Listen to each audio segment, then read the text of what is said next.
Hello મિત્રો, જય શ્રી કૃષ્ણ, જય Dwarkadhish. Welcome back to my new vlog મંથન એન્ડ સેજરાની વ્લોગ ચેનલમાં તમારા બધાનું હાર્દિક સ્વાગત છે. તો કેમ છો બધા? મજામાં? તો મિત્રો આજે છે ને હું તમારા બધાની સાથે મારા મમ્મીની વર્ષો જૂની રીતથી છે આદુ, લસણ અને કેરીનું અથાણું બનાવવાની રેસીપી છે એ શેર કરીશ. અને મારા મમ્મીએ કહ્યું કે મને વિડીયોમાં બોલવાનો છે એ મેળ નહીં આવે, એટલે છે એ રેસીપી છે હું મારા મમ્મીની રીતથી કઈ રીતના અથાણું બનાવે છે ને એ હું બધી તમારી સાથે છે એ શેર કરીશ. તો આ અથાણું છે ને તમે 2 થી 3 વર્ષ સુધી ફ્રીજમાં પણ સ્ટોર કરી શકો અને બહાર પણ સ્ટોર કરી શકો.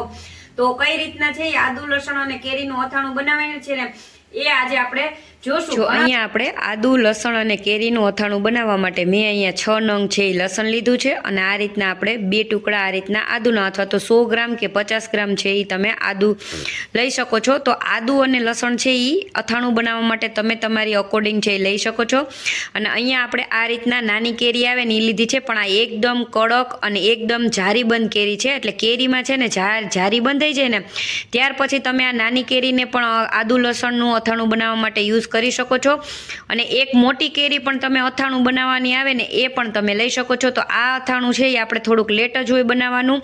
અને આ અથાણું છે ને એ ચોમાસામાં ખાવાની છે એ ખૂબ જ મજા આવે છે અને ટેસ્ટી લાગે છે. તો એના માટે આ 2 વસ્તુ તમે તમારી અકોર્ડિંગ વધુ ઓછું લઈ શકો છો. અને કેરીનું પ્રમાણ છે એ આપણે વધુ લીધેલું છે. તો આપણે હવે આ કેરી છે એને છાલ ઉતારી અને આના નાના નાના ટુકડા છે એ પહેલાં કરી લેશું. અને આ અથાણું છે ને ભાઈ આપણે મારા મમ્મીની વર્ષો જૂની રીતથી બનાવીએ છીએ. તો આ અથાણું આખું વરસ રહેશે ને તો પણ તમારું બગડશે નહીં. તો આપણે આ અથાણાને છે એકદમ પરંપરાગત અને ટ્રેડિશનલ છે એ સ્ટેપ બાય સ્ટેપ છે એ બનાવવાના છીએ. તો વિડીયો છે એ છેલ્લે સુધી કન્ટિન્યુ જોજો. સાઈઝની નાની નાની કટકી કેરી છે એ કરી લીધી છે. તો અહીંયા ચમચા જેટલું છે એ નમક નાખી લેશું અને અડધા ચમચા જેટલું છે એ આપણે હળદર લેવાની છે. અને આ કેરીની અંદર હળદર અને મીઠાવારી કરી અને આપણે કાલ સવાર સુધી છે એ આ કેરીને છે હળદર મીઠાવાળી બોરી અને રાખી દેવાની છે. વચ્ચે વચ્ચે જ્યારે પણ આપણે એને 1-2 કલાક થાય એટલે પછી ઉપર નીચે છે એ આ રીતના છે એ ફેરવતું રહેવાનું છે. એટલે બધી વસ્તુની અંદર એકદમ સરસથી હળદર અને મીઠું ચડી જાય તો આપણું અથાણું છે એ આખું વરસ સુધી બગડે નહીં. તો આપણે આ રીતની નાની નાની કટકી કેરી છે એને હવે આપણે કાલ સવાર સુધી આમનમ છે એને બોળી હળદર અને મીઠાવાળી કરી અને રાખી દેશું. જો કેરીને આપણે કાલ સવાર સુધી છે એ પલાળી દીધી છે. અને હવે આપણે છે એ લસણને લઈ લેશું. તો લસણ આપણે છે એ 5 ગાંઠિયા અને 1 ગાંઠિયો અહીંયા આપણે કરેલો, તો 6 ગાંઠિયા આપણે લસણના છે એ અથાણા માટે છે એ ફોલી લેવાના છે.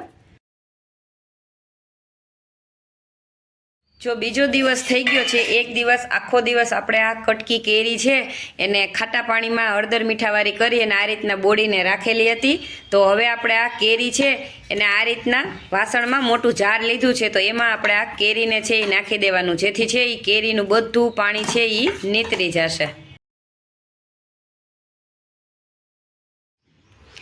જો આપણે આ રીતના બધી કેરીની કટકી છે એને આ રીતના જારમાં લઈ લીધી છે. તો એને આપણે નિતારવા દેશું. અને હવે જે આ બાકીનું પાણી વધ્યું છે એની અંદર આપણે આ કાલે 6 ગાંઠિયા લસણનું જે ફોલેલું હતું એ બધું લસણ છે એને ખાટા પાણીની અંદર આપણે બોળી દેવાનું છે. તો જો લસણને આપણે ખાટા પાણીમાં બોળી દીધું છે ને ત્યાં પછી આપણે આ રીતના જો આદુ છે એને લઈ લેવાનું છે અને એની છાલ છે એ ઉતારી લેવાની છે. તો આદુની છાલ ઉતારી અને હારે જ આપણે આદુના પણ નાના નાના ટુકડા કરી અને લસણની સાથે છે એ લસણ અને આદુને બેયને સાથે જ ખાટા પાણીમાં છે એ આપણે પલાળવાના છે.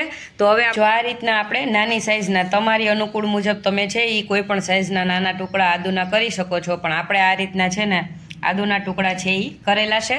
હવે આ આદુ છે એને પણ આપણે લસણની સાથે સાથે છે એ ખાટા પાણીની અંદર બોળી દેશું. તો આ 2 આદુને અને લસણને ખાટા પાણીની અંદર મિક્સ કરી અને 1 દિવસ સુધી છે એ આદુ અને લસણને પણ છે એ આપણે ખાટા પાણીની અંદર પલાળી અને છે એ રાખી દેવાનું છે.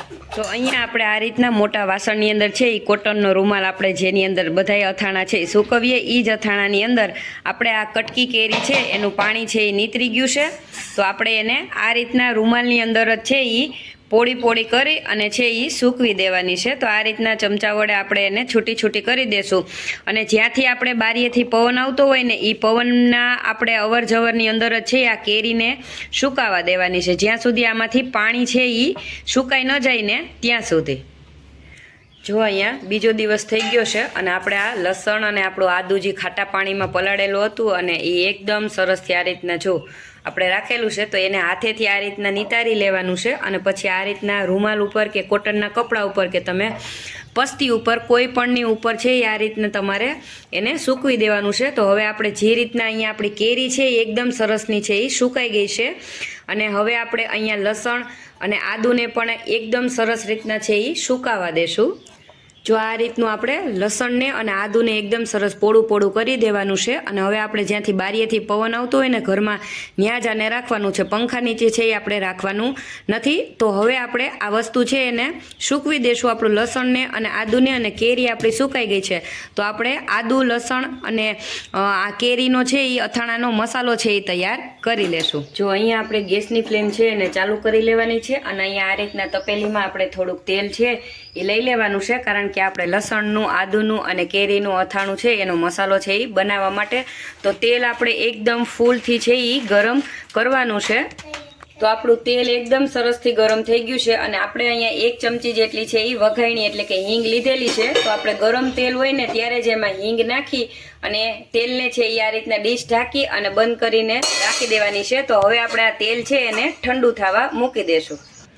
જો તેલ આપણું એકદમ સરસથી ગરમ થઈ ગયું હતું અને ત્યાર પછી આપણે અહીંયા 2 ચમચી છે એ રાઈના કુરિયા લીધા છે, 1 ચમચી ધાણાના કુરિયા અને 1 ચમચી છે એ વરિયાળી લીધી છે અને સાથે જ આપણો અહીંયા દેશી ઘંટુડે આપણો તૈયાર કરેલો 1 કપ જેટલો આપણે મિક્સ મસાલો કરેલો છે.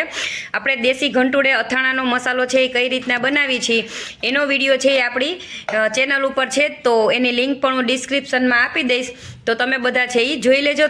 તો હવે આપણા મસાલાની અંદર આપણું ઠંડુ થયેલું તેલ છે એને આપણે નાખી દેવાનું છે અને આપણે પછી એને થોડુંક તેલ પહેલાં નાખી અને હલાવી લેશું, એટલે કે વઘાઈણી અને હિંગ જે આપણે નાખેલી હતી એ પણ આમાં સરસથી આવી જાય. અને હવે આપણે આ હલાવી લેશું અને ત્યાર પછી આપણે આ કપ એક આપણો જે મસાલો તૈયાર છે આપણો ઘરનો કરેલો એને પણ આપણે નાખી દઈશું અને બધી વસ્તુને આપણે છે એકદમ સરસ રીતના મિક્સ છે એ કરી લેવાની છે.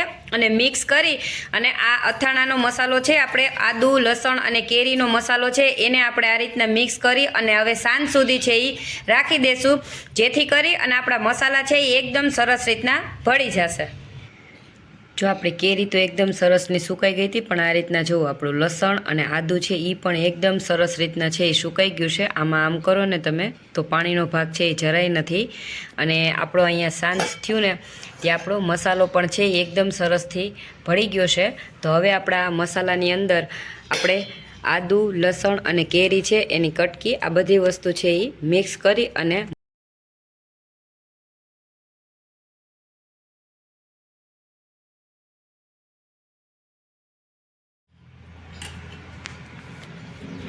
તો આપણે મસાલાની અંદર કેરીને, આદુને અને લસણને છે એ એકદમ સરસ રીતના બધી વસ્તુ આ રીતના જો ભેળવી લેવાની છે. આદુ, લસણ અને કેરીને આપણે મસાલાની સાથે મિક્સ છે એ કરી લીધું છે. હવે આપણે આ તપેલીની અંદર જ છે એ આ અથાણાને છે એ 2 દિવસ સુધી છે એ આમનામ જ રહેવા દેશું, જેથી કરી અને આદુ, લસણ અને કેરીની અંદર મસાલો છે એ એકદમ સરસથી છે એ બધું મિક્સ થઈ જશે અને સરસથી છે આપણું અથાણું બની જશે. તો આપણે સીધું જ આને છે એ બરણીની અંદર નથી ભરવાનું, 2 દિવસ સુધી આપણે આદુ, લસણ અને કેરીને મસાલાની અંદર જ તપેલીની અંદર જ આમનામ જ છે એ રાખવાનું છે અને વચ્ચે વચ્ચે છે એ આપણા તપેલીમાંથી આને આ રીતના અથાણાને છે એ હલાવતું રહેવાનું છે. તો આપણે 2 દિવસ સુધી હવે તપેલીમાં જ આ જ રીતના અથાણાને રાખી દેશું.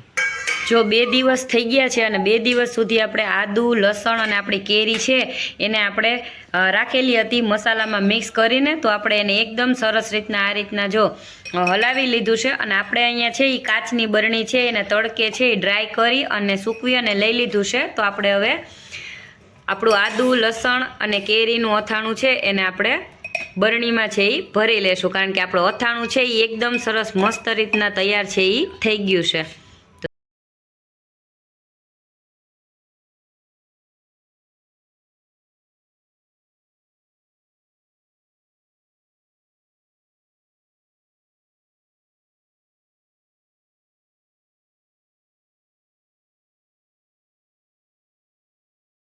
આદુ અને કેરી એનું આથણું બની ગયું, તૈયાર થઈ ગયું છે. આ અમારા ગામડાની રીત.